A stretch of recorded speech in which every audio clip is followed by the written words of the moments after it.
Qahramon postidan 3 kilometr o'tganda yangi obyektimiz chiqyapti. To'rso tumaniga tushgan bu uyimiz Parvoz mahallada joylashgan. Hozir shu sizlar bilan to'liq video obzor qilib chiqamiz. Videoni oxirigacha tomosha qilinglar. Obyekt juda ham chiroyli. Xo'p, kirishdan boshlab ko'rsatamiz. Har doimgidek bu yerda ko'rayotganingizdek asosiy kirish eshigi, bu tarafda garaj, ikkita katta mashina bemalol sig'adi. Tashqari tarafda ham mashina qo'ysa bo'ladigan joyi bor. Bu yerda ko'rayotganingizdek bitta yozgi oshxona qilingan. Mana shu yerda o'ziga tapchan qilib yozgi o'tirish zonasi qilib qo'ysa bo'ladi. Mana endi binomizning ko'rinishi, binoga ketaverishda ko'rayotganingizdek ikkita yonda mana shunaqa zeleniy zonalar qilingan. Mana binomiz. Endi bismillah deb sekin uy ichiga kiramiz.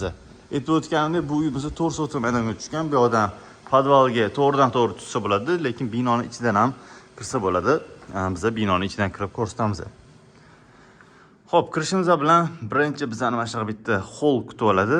Kundalik oilaviy o'tirish uchun yaxshi joy. Televizor, gilam, parda, mebel, konditsioner hammasi qoladi.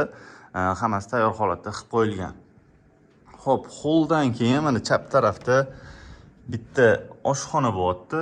Oshxonada ham ko'rayotganingizdek mebellari, texnikalari qilib qo'yilgan.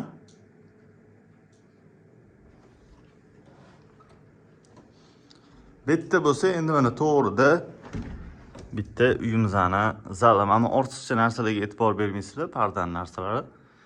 Mana shunaqa bitta zal qilingan. Tepada ham yana bitta zalimiz bor, u bundan ham kattaroq, uni ham ko'rib o'tamiz.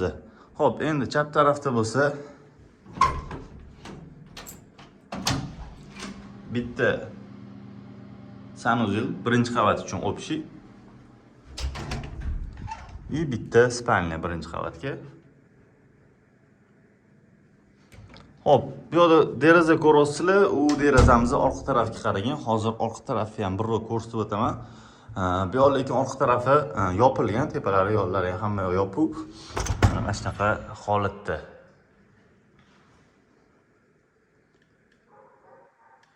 Bu yerga ham ortiqcha narsalar bo'ladigan bo'lsa, bemalol qo'yib qo'ysa bo'ladi.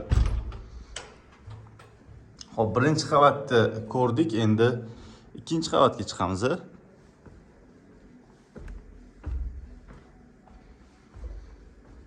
Ikkinchi qavatga chiqqanda 10 emas, chap tarafdan boshlaymiz. Chap tarafda birinchi xona, mana bitta spalnya bo'lyapti. Gilamlari ko'rayotganingizda hamma narsasi tayyor. Bu yerda bo'lsa, endi mana boya aytganim o'sha ikkinchi zal, bu uyga ikkinchi zali katta mana shunaqa zal qilingan. Menga juda ham yoqdi, juda ham keng xona qilingan.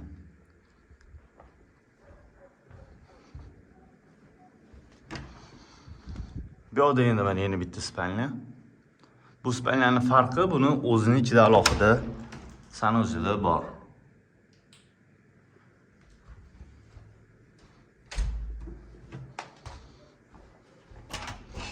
Bu bo'lsa endi ikkinchi qavat uchun общий sanuzel. Shunda bu uyimizda 3 ta sanuzel bo'lyapti. Bu yerda bo'lsa endi ikkinchi qavatdagi oxirgi xonamiz. Xo'p, mana ikkinchi qavatni ham ko'rib chiqdik. Endi hozirlar bilan podvalga tushamiz. Podvalda ko'rib, keyin videoni tugatsak ham bo'laveradi. Bu uyimiz sotuvda. O'sha bu uy haqidagi hamma ma'lumotlarni bemalol opsiyadan olsanglar bo'ladi. Telefon nomerlar, narxlari, nechta xona, nechta sanuzel hammasini opsiyaga yozib qoldiramiz. Mana endi bu yerda podval, boya aytganimdek, holidan to'g'ridan-to'g'ri tushsa bo'ladi. Bu tarafda kotelnilar qilingan. Mana shu bitta joyimiz bor. Endi qizuv tarafi mana bu shkafga o'xshab ko'rinadi, lekin ichini ochsa bu yerda ham mana shu bitta kichkina xona bor. Buni endi hamma o'z xohishi bo'yicha ishlatsa bo'ladi. Xona qilib.